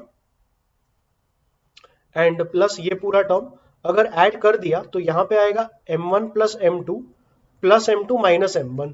मतलब M1 M1 कट हो जाएगा और M2 प्लस M2 करेंगे तो 2M2 आएगा. तो T becomes M1 2M2 into G the whole divided by नीचे बचेगा M1 प्लस M2. सो प्रॉपरली अगर सारे टर्म्स लिख लेंगे तो ये हो जाएगा 2M1 M2G and that becomes the final formula for tension in the string. So yes, Atwood machine मतलब इस वाले सेटअप के लिए जो एक्सेलरेशन ऑफ ब्लॉक्स आएगा and tension in the string आएगा उसका भी फॉर्मूला हमने डिराइव कर लिया है. Let's continue with the next setup. So एक ट्रायंगुलर ऑब्जेक्ट ले लेंगे. यहां पर एक ब्लॉक है और यहां पर भी एक ब्लॉक है. इसका मास M1, इसका मास M2 एंड लेट अस से for suppose M1 is greater than M2. M1 and M2 are connected by a string and that string passes through a pulley over here. अब clearly अगर M1 बड़ा रहेगा M2 छोटा रहेगा तो M1 will slide in the downward direction and M2 will be going in the upward direction. इस string में tension होगा. M1 अगर नीचे गिरता है तो टेंशन M1 को रोकने से रोकेगा, M1 को गिरने से रोकेगा. So tension will be in this direction and M2 अपने वेट की वजह से यहां पर गिरेगा और ये स्ट्रिंग का टेंशन M2 को ऊपर की तरफ खींचेगा। सो यहाँ पे टेंशन का डायरेक्शन इस तरफ होगा। अब M1 और M2 के जो वेट्स रहेंगे इन्हें रहना होगा डाउनवर्ड डायरेक्शन में। तो M1 का wait M1G will be in the downward direction and M2 का weight M2G will be in the downward direction. You can consider this angle as alpha and this angle as beta, and let us say I am drawing the vertical over here. अब क्योंकि ये vertical है, ये दोनों angles यहाँ पे 90 degree होंगे। अब इसका ज्यादा कोई काम नहीं रहेगा when we write the equations. Yeah we can proceed with writing our equations now. M2G का एक कंपोनेंट हमें लेना होगा इस तरफ और एक कंपोनेंट हम ले लेंगे इस तरफ। सिमिलरली M1G का एक कंपोनेंट इधर आएगा और एक कंपोनेंट इस तरफ आएगा। ये वाला कंपोनेंट मतलब यही वाला component. So now we need to determine which of the two angles here and here will be alpha. Now this is horizontal perpendicular to the vertical. ये वाला surface और surface को perpendicular ये वाला normal reaction or not normal reaction, but let's just say this vector is perpendicular to the surface. So once again, this perpendicular to this and this perpendicular to this. अब क्योंकि ये वाला angle alpha है, अगर इसे मैं 90 degree से ऐसे टर्न कर लूं और इसे भी 90 डिग्री से ऐसे टर्न कर लूं तो ये वाला भी जो एंगल आएगा वो अल्फा आएगा। So this angle here is alpha. Now M1G का कंपोनेंट अल्फा की तरफ is M1G cos alpha. So this is M1G cos alpha and opposite to alpha this will be M1G sin alpha. Similarly अगर ये M2G था, ये angle beta है, this perpendicular to this and this perpendicular to this. तो अगर ये angle beta है तो ये वाला एंगल भी बीटा ही आएगा। नाउ M2G का component towards beta, that is this is M2G cos beta and against beta मतलब ये वाला component is M2G sin beta. So अभी अगर हम M1 का फोर्स बैलेंस लिखेंगे, M1 का नेट एक्सेलरेशन मान लो a है और M2 का भी नेट एक्सेलरेशन फिर a ही होगा। दैट इज बिकॉज स्ट्रिंग जो भी है the string can not extend. M1 जितना नीचे की तरफ जाएगा M2 उतना ही ऊपर आएगा। So the blocks are in a way moving together only. तो M1 का जो एक्सेलरेशन आएगा इस डायरेक्शन में, वही M2 का एक्सेलरेशन इस डायरेक्शन में आएगा। सो या let's write the force balance on M1 because system is moving over here, this will be greater than this. So M1G sin alpha minus T is the net force. Net force on M1 that will be written as M1 into A. And M2 का अगर force balance करेंगे, M2 अगर ऊपर की तरफ गया तो tension बड़ा होगा, M2G sin बीटा छोटा होगा। So the force balance is T minus M2G sin beta is equals to net force on M2 which is M2 into A. जैसे हमने एटवुड मशीन में इन दोनों इक्वेशंस का सॉल्विंग किया था एंड टी एंड ए का वैल्यू फाइंड किया था, वैसे हम इसमें भी कर सकते हैं, बट इसमें वो सॉल्विंग इंपॉर्टेंट नहीं है। इस चैप्टर में मेन इंपॉर्टेंट ये है कि आप फोर्स बैलेंस इक्वेशन बना सकते हो कि नहीं। So we have made the force balance equations for this setup and yeah that's it with the force balance equations of this setup. अब यहाँ पे फ्रिक्शन का भी एक छोटा सा कॉन्सेप्ट समझो। अगर एक ब्लॉक ऐसे है और एक सरफेस है और मान लो फ्रिक्शन है ब्लॉक और सरफेस के बीच में, अगर मैं एक छोटा सा फोर्स अप्लाई करूं तो फ्रिक्शन की वजह से ब्लॉक मूवमेंट नहीं करेगा बिकॉज फ्रिक्शन इस अप्लाइड फोर्स को काउंटर कर देगा। अब थियरी कुछ ऐसा है कि जो फ्रिक्शनल फोर्स रहेगा it has to be opposite to the applied force. Frictional force as per physics is proportional to the normal reaction. Normal reaction मतलब ब्लॉक का वेट mg है नीचे की तरफ, तो अगर ब्लॉक ने सरफेस पे mg अप्लाई किया तो सरफेस ब्लॉक पे नॉर्मल रिएक्शन अप्लाई करेगा एंड इस सेटअप में normal reaction will be equal to mg only. So friction, जो ये फ्रिक्शन आएगा that will be proportional to the normal reaction. अगर प्रोपोर्शनलिटी हटाएंगे तो this will be mu into n। Mu is called coefficient of friction. अब यहां पे n equal to mg तो fr equal to mu mg हो जाएगा सिर्फ इस पर्टिकुलर सेटअप के लिए। इन जनरल फ्रिक्शन का फॉर्मूला आएगा म्यू इनटू n।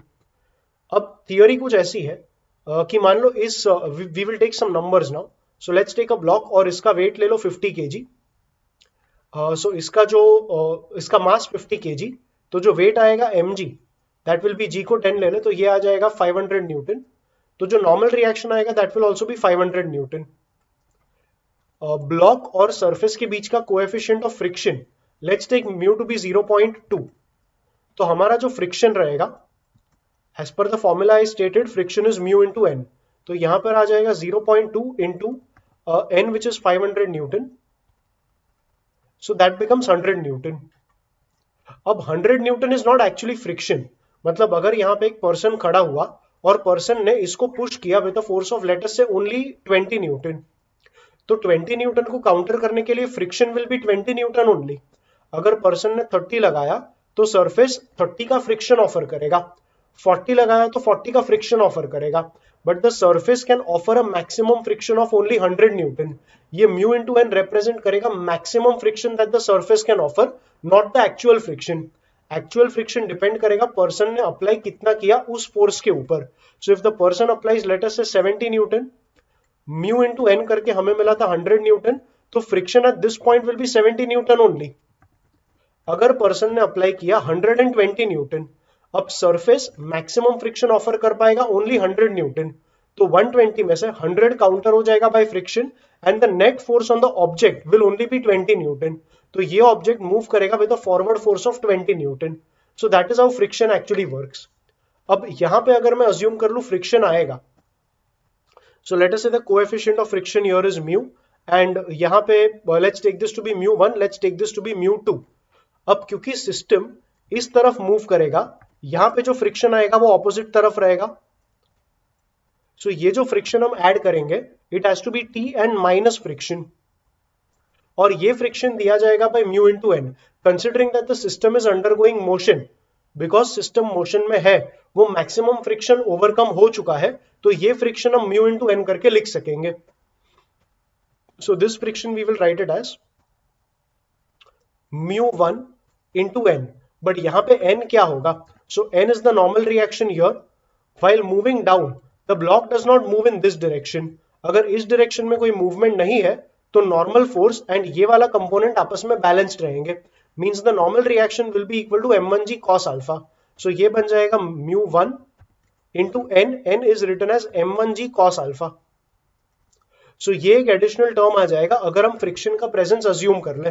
सो यहां पे फोर्स बैलेंस इक्वेशन बना m1g sin alpha minus T minus the friction, friction was written as mu into N, मतलब mu1 into n, and that n over here will be equal to m1g cos alpha. So mu1 into m1g cos alpha becomes friction, ये मैंने minus किया है m1g sin alpha, मतलब this is how the term appears in the first equation, and this total will be equal to the net force on m1 है, I mean the net force on m1 which is m1 है।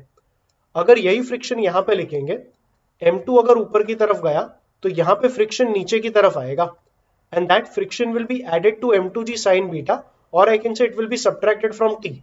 Friction का जो formula बनेगा that will be mu2 into n, ये n यहां पे होगा, इस डायरेक्शन में मूवमेंट करते टाइम इस वाले डायरेक्शन में कोई मूवमेंट नहीं था, so n and m2g cos beta are balanced, so n will be equal to m2g cos beta।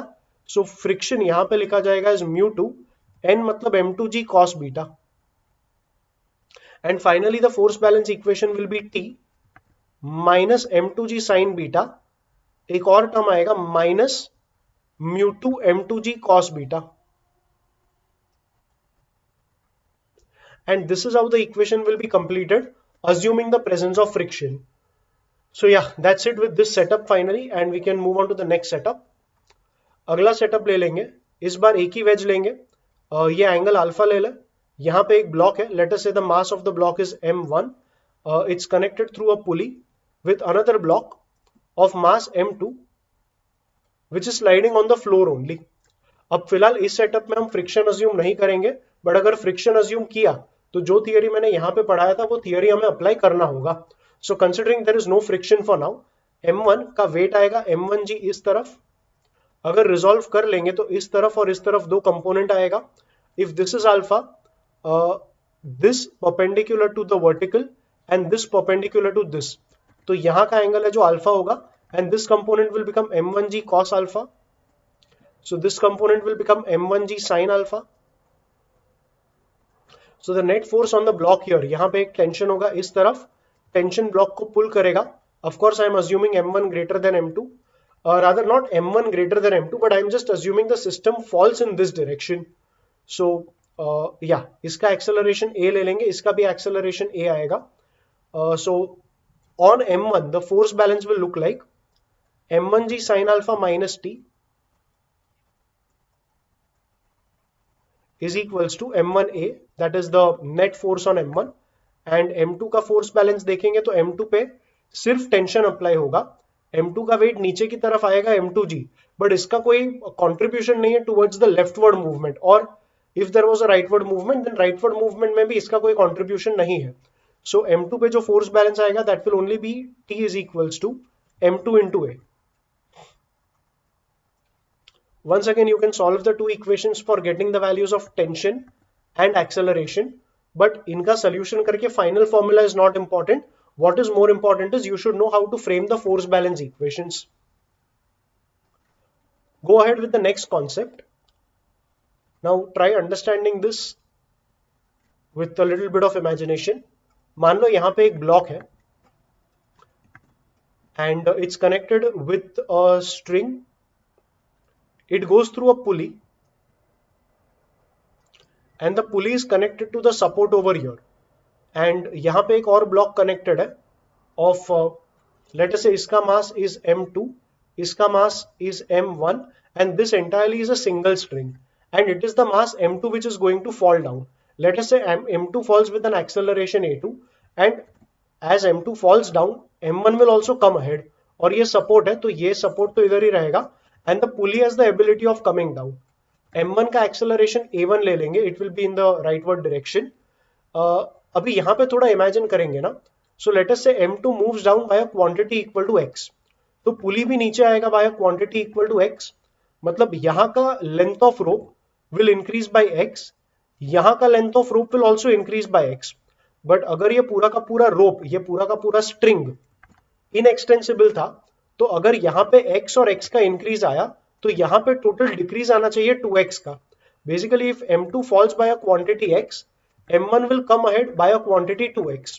Late us say it has fallen by x in time t, तो इसका velocity आएगा x by t, इसका velocity आएगा 2x by t, इसका acceleration if this was v1 and let's say this is v2, so इसका acceleration आएगा v1 by t, इसका v2 by t, but if v1 is taken as x by t, v2 is 2x by t, you can say a1 it's v1 by t, so ये बन जाएगा x by t square, and यहाँ पे अगर a2 लिया that will be 2x by t upon t, मतलब 2x by t square.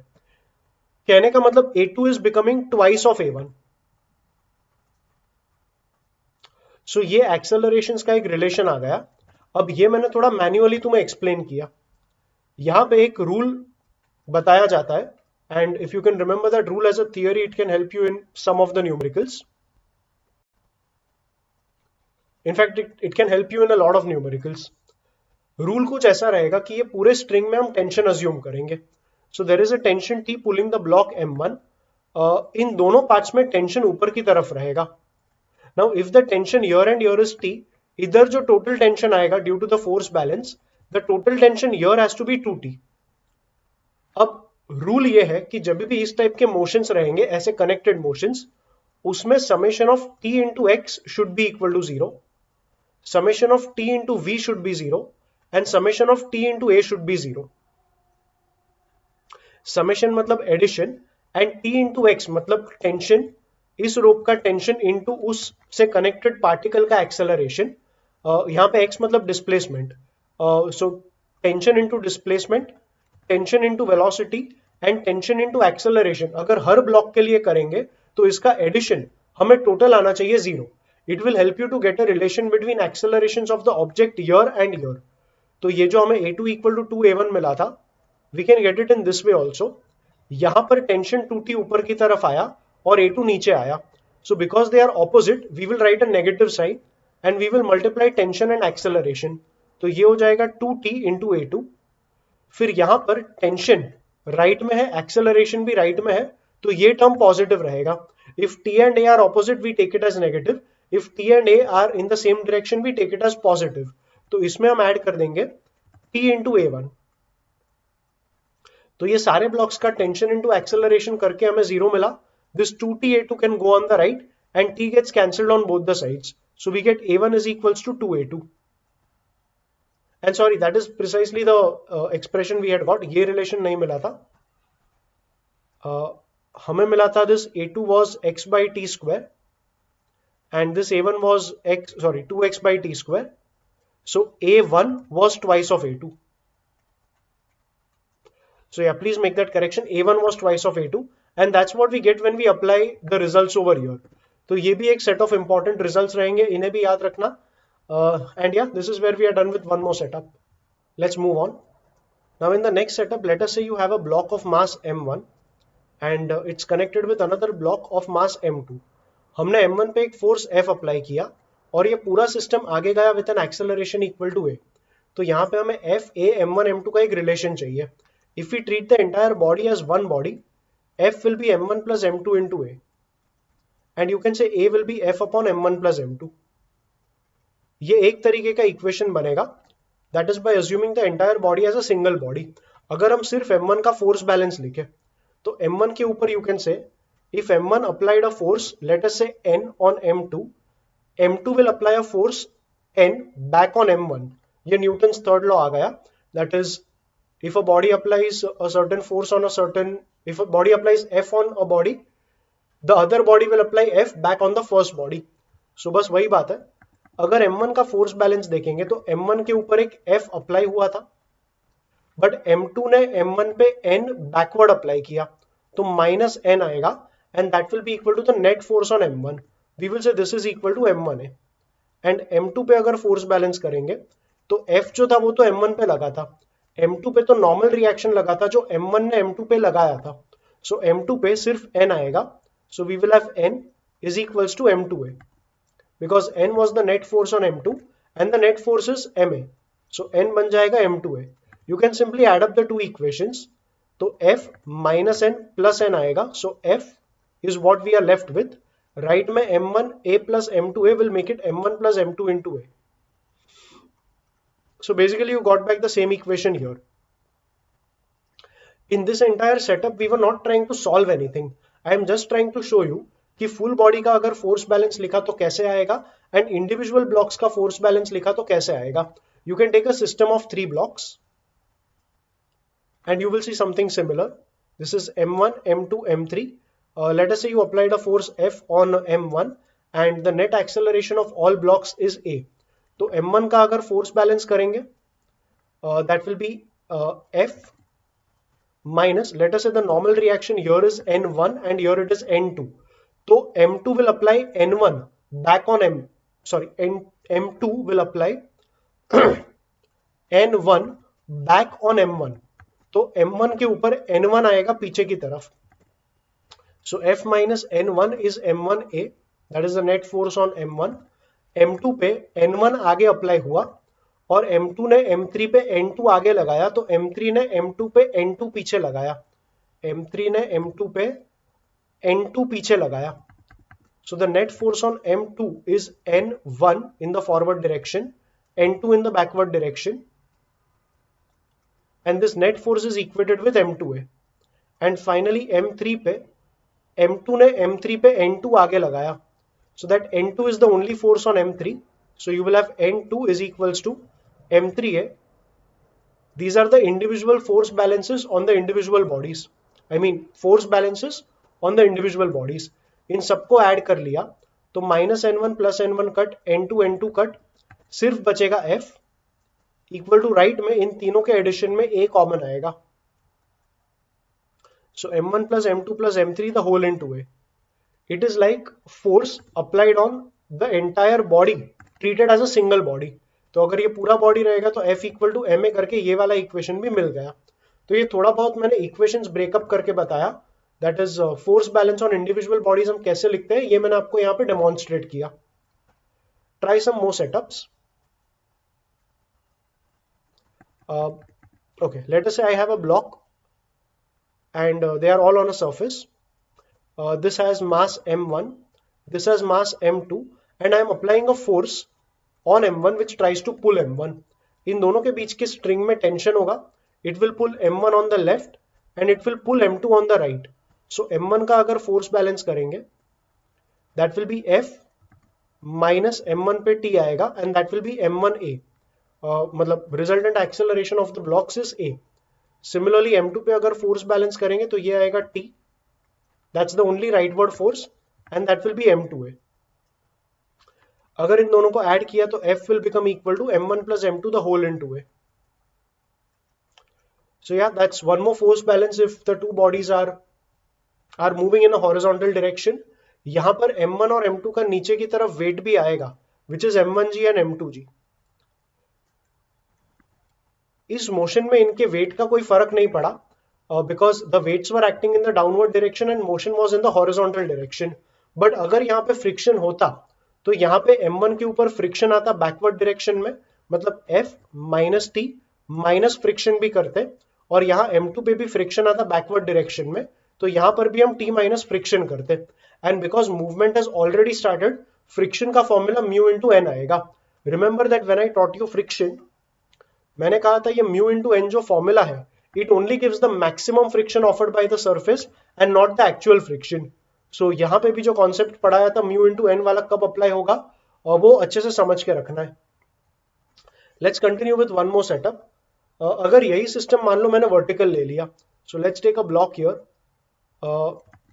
a block here, and let us say force is being applied in the upward direction.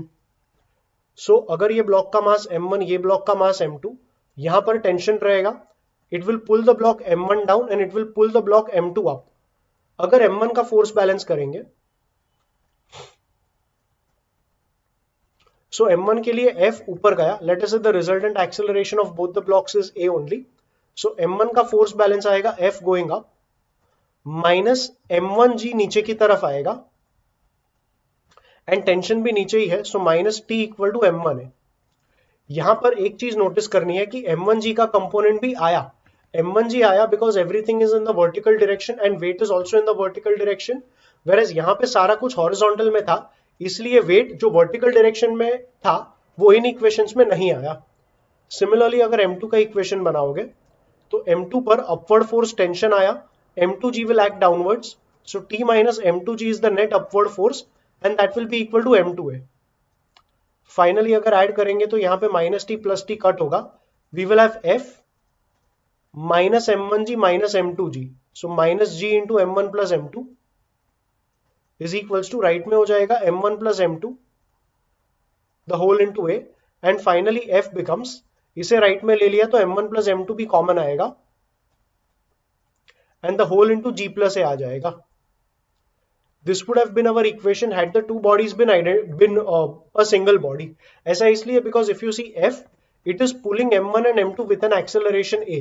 So F has to overcome the weight of the two bodies plus it has to provide the acceleration. इसलिए g plus a आया and mass of the body was m1 plus m2. So ये equation वो भी इसी type का है. It is of the type m into a only. Like I said, m because total mass and a because net acceleration में body का wait भी overcome करना था and acceleration a भी प्रोवाइड करना था. So yeah, that's one more type of force balance which you will see in some of the numericals of this chapter. Let's move on with the next concept, that is concept of torque. अब torque मतलब ability of force to create rotation. Ability of any force to create rotation is called torque. अभी अगर एक rigid body consider करेंगे and मान लो इस body को रोटेट करना है about an axis which looks like this, तो इस एक्सिस के अबाउट रोटेट करने के लिए मान लो मैंने एक फोर्स अप्लाई किया समवॉट इन दिस डायरेक्शन, ये force let's call it F bar. अब ये फोर्स बॉडी को टर्न कर पाएगा because you are applying the force at this point. जितना फोर्स ज्यादा रहेगा टर्निंग इफेक्ट भी उतना ही ज्यादा आएगा, but the turning effect does not only depend on how strong the force is, it also depends on कि ये फोर्स हमने एक्सिस से कितनी दूरी पे लगाया था. अगर ये फोर्स को हम ज्यादा दूर लगाएंगे तो रोटेशन थोड़ा स्ट्रॉन्गर रहेगा, whereas फोर्स अगर नजदीक में लगाया तो रोटेशन इतना स्ट्रॉन्ग नहीं हो पाएगा. At the same time force अगर इस लाइन ऑफ एक्सिस पे, इस एक्सिस ऑफ रोटेशन पे हमने लगा दिया तो रोटेशन पॉसिबल है ही नहीं, बिकॉज कंसिडर अ डोर. अगर ये डोर का हिंज यहां पर है तो डोर ओपन करने के लिए फोर्स तुम यहां पर लगाओगे. अगर यही फोर्स तुमने यहां पर लगा दिया तो on the axis of rotation any applied force cannot create rotation. तो वही बात, the ability to create rotation depends on how strong the force is, and it also depends on where exactly you are applying the force. So torque का जो formula बनेगा tau bar, it is R bar cross F bar. इसमें torque मतलब ये तो तुम्हारा torque हो गया, it is the ability of force to create rotation. F bar जो फोर्स था वही है. R bar is position vector of any point on line of force.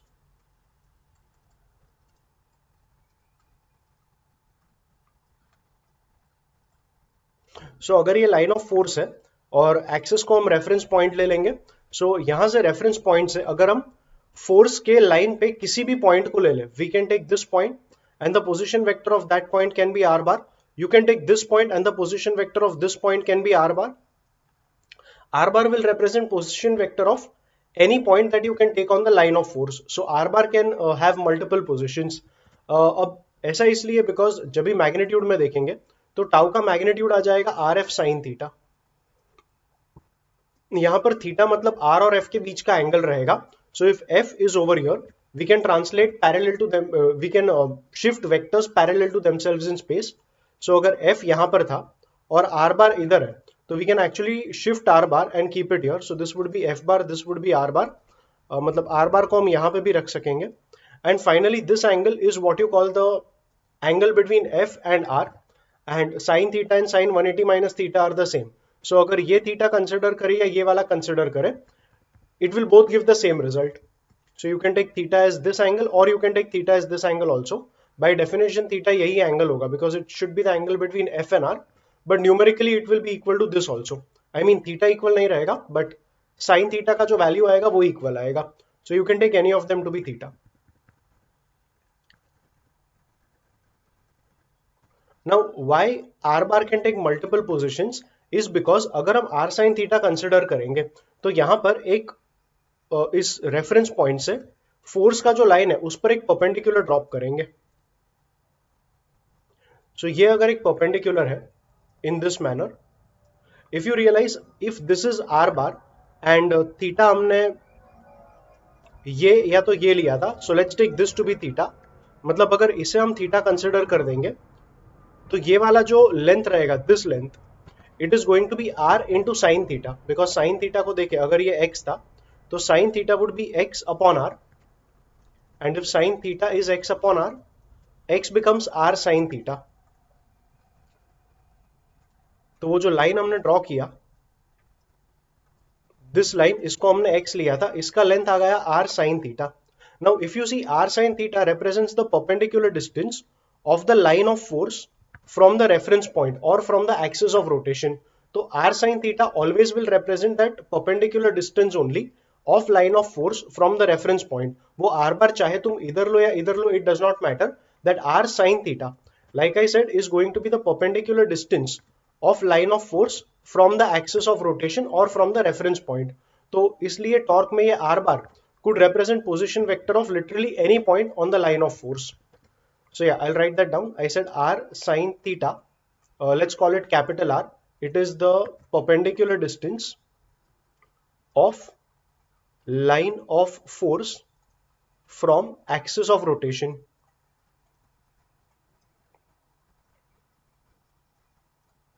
So you can write tau as f into r only. मतलब सिर्फ magnitude में it is r into f और f into r. And vectors में अगर देखा जाए तो ऐसे टाउ बार का the vector form will be R bar cross F bar.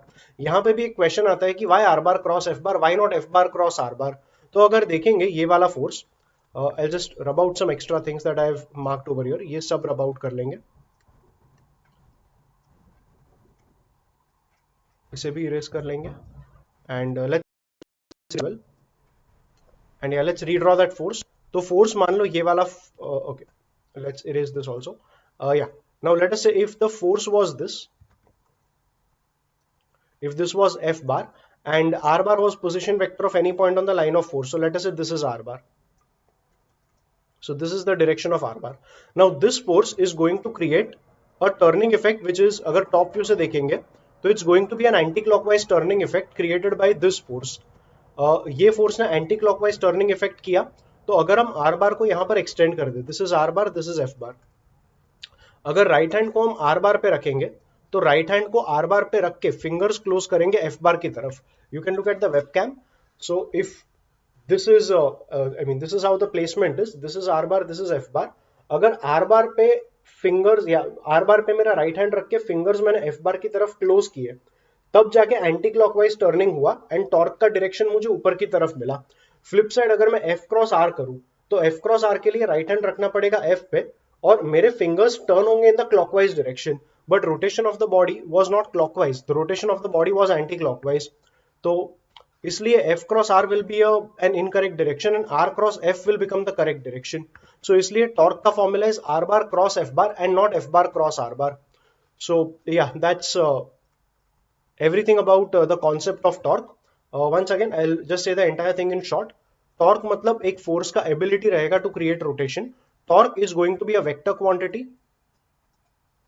And unit of torque अगर यहाँ से देखेंगे, तो unit of torque r bar is some sort of distance, तो मीटर आएगा. f bar is force, तो unit आएगा newton metre. So yeah. Let's carry on. I was saying torque is going to be given by the formula r bar cross f bar and it's the ability of force to create rotation. अगर vectors निकाल देंगे तो tau बन जाएगा R F sine theta. मैंने discuss किया था R sine theta in all situations is going to represent the perpendicular distance of line of force from the axis of rotation and we call r sin theta as capital R. And then finally torque का formula बन जाएगा rf, where f was the force only and r was the perpendicular distance of line of force from the axis of rotation or from our reference point. Continuing that concept further, there is something called couple. So couple मतलब these are two equal forces applied at different points of same body. मतलब मान लो एक rod लिया, इस rod पे हम दो forces apply करेंगे. They have to be equal and opposite, two equal and opposite forces. So we need to apply two equal and opposite forces on this very rod because I said two equal and opposite forces at different points of the same body. So अगर मैंने एक force यहां पर apply किया, let's call it F, and दूसरा force यहां दूसरे end पे अप्लाई किया, let's call this also F. These are two equal forces and they are opposite also. They are applied on the same body but in opposite directions. अब linear force balance अगर करेंगे तो एक ऊपर का force F और नीचे का फोर्स F आपस में एक दूसरे को कैंसिल करेंगे, तो इस ऑब्जेक्ट का कोई लीनियर मोशन नहीं आएगा. But these forces have the ability of turning the object. तो ये दो फोर्सेस एक टॉर्क तो जनरेट करने ही वाले हैं. सो कपल मतलब two equal and opposite forces applied at different points of the same body. They cannot create linear motion but they can create rotational motion because they will generate a torque.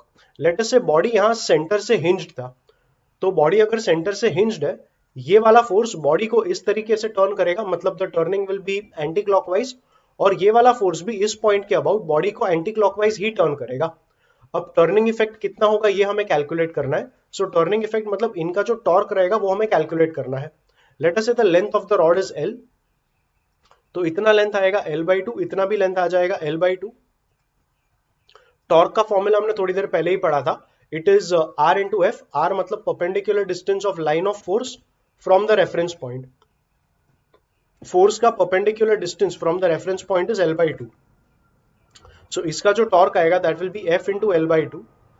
ये anti clockwise torque था. मैंने ये भी बताया इसका भी rotation anti clockwise आएगा, तो ये भी एंटी क्लॉकवाइज टॉर्क बनेगा. इसके एंटी क्लॉकवाइज टॉर्क का फॉर्मूला वही रहेगा F into L/2. और क्योंकि ये और ये दोनों टॉर्क्स एंटी क्लॉकवाइज थे, ये दोनों टॉर्क्स आपस में ऐड हो जाएंगे, तो प्लस इसमें आ जाएगा F into L/2. सिंप्लीफाई करेंगे तो FL/2 प्लस FL/2 सिंपली आ जाएगा F into L, और ये बन जाएगा torque generated due to a couple. So torque of a couple का ये फॉर्मूला बनेगा that is F into L. F मतलब magnitude of any one of the forces of any one of the two forces, and L मतलब you can say it's currently the distance between them. but अगर यहाँ पे ये perpendicular नहीं रहे तो ये जो L रहेगा that will become the perpendicular distance between the two forces. ये perpendicular distance भी कैसे बना ये भी मैं शो कर देता हूं. सो रॉड को कंसिडर कर लेंगे in the inclined position. Late us से एक फोर्स F हमने ऊपर की तरफ लगाया, एक फोर्स एग्जैक्टली आइडेंटिकल F हमने लगाया नीचे की तरफ एट द अदर एंड। ये हमारा हिंज्ड पॉइंट रहेगा, मतलब सेंटर ऑफ द रॉड पे वो रॉड हिंज्ड रहेगा और रोटेशन इस पॉइंट के अबाउट होने वाला है। You can make the horizontal here and you can make the vertical here. अगर ये रॉड का लेंथ है और फोर्स ऊपर की तरफ लगाया तो हमें जो एंगल कंसिडर करना होगा वो वर्टिकल और लेंथ ऑफ द रॉड के बीच का एंगल लेना होगा। So this angle is what we will consider as theta. Theta इसे कंसिडर नहीं किया बिकॉज यहाँ पे हॉरिजॉन्टल का कोई काम नहीं था। That is because like I said forces अगर वर्टिकल डायरेक्शन में अप्लाई किए थे तो एंगल देखना था वर्टिकल के बीच में और लेंथ ऑफ द रॉड के बीच में। सो इसे अगर थीटा ले लेंगे, ये इतना half the length of rod will be L/2। So ये लेंथ हो गया L/2 and finally we need perpendicular distance of the force from the reference point, मतलब हमें ये वाला लेंथ चाहिए। सो ये वाला लेंथ के लिए if this is theta, you can actually draw that length over here only. If I call it x, so sine theta is x upon L/2. If sine theta is x upon L/2, then x becomes L/2 sine theta. तो इस force का perpendicular distance from the reference point is becoming L/2 into sine theta. तो अभी अगर torque का formula लिखेंगे तो that will be F का torque is F into L/2 sine theta. So F L/2 into sine theta. ये वाला force इस रेफरेंस पॉइंट के about anti clockwise turning create करेगा। सो इसका जो भी टॉर्क आया वो एंटी क्लॉकवाइज आया। सिमिलरली ये वाला फोर्स बॉडी को इस पॉइंट के about anti clockwise he turn करेगा। तो इसका भी जो टॉर्क आएगा वो इसके साथ एड अप होगा because both of them are anticlockwise torques. इसका जो टॉर्क आया दैट इज F और ये परपेंडिकुलर डिस्टेंस भी L/2 साइन थीटा ही आएगा। दैट इज बिकॉज अगर ये थीटा है तो ये भी थीटा आएगा। And once again let's call it x, ये वाला length half the length of rod है विच इज L/2। तो again sine theta is x upon L/2, so x becomes L/2 sine theta. तो इसका जो टॉर्क आएगा that is F into this perpendicular distance of force from the reference point which is L sine theta by 2। Simply इन दोनों को add कर देंगे तो ये बन जाएगा FL sign theta by 2 plus FL sign theta by 2, that is FL sine theta. And once again, if we rub out all these additional things,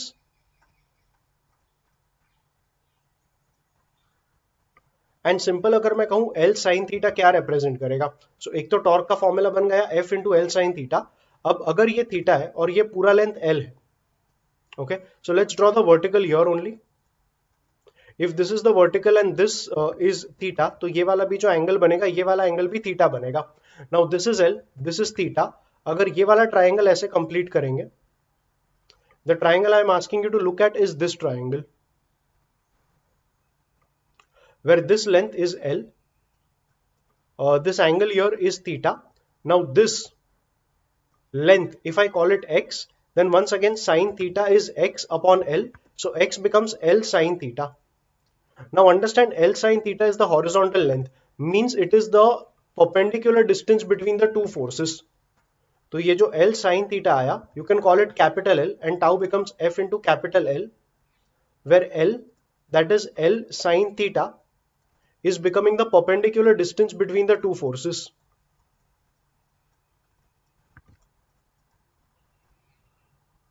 तो कहने का मतलब कि जब भी कपल का टॉर्क हमें लिखना रहेगा तो कपल का torque will be written as tau equal to F into L, where that L would represent the perpendicular distance between the two forces and F would represent magnitude of any one of the forces.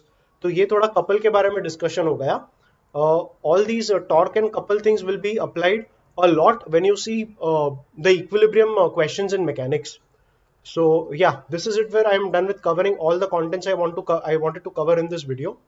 Newton's laws of motion में definitely हमने काफी सारा mechanics पढ़ा, but ये इतना काफी नहीं है। मैकेनिक्स में और भी चैप्टर्स तुम्हें पढ़ने होंगे like work, power, energy, and in chapters को अच्छे से सीखने के लिए इनका न्यूमेरिकल सॉल्विंग करना भी जरूरी है।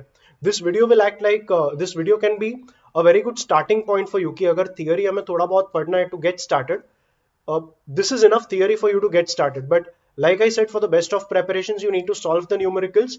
Take any reference book you want. All the reference books are more or less having similar type of questions only. JEE Mains Advanced के PYQs करना, उसमें भी काफी अच्छा practice होगा. And yeah, with that I'm done with covering everything I wanted to cover in this video. I hope that the contents of this video have been someplace somewhere helpful to you in your preparations. Thank you for watching.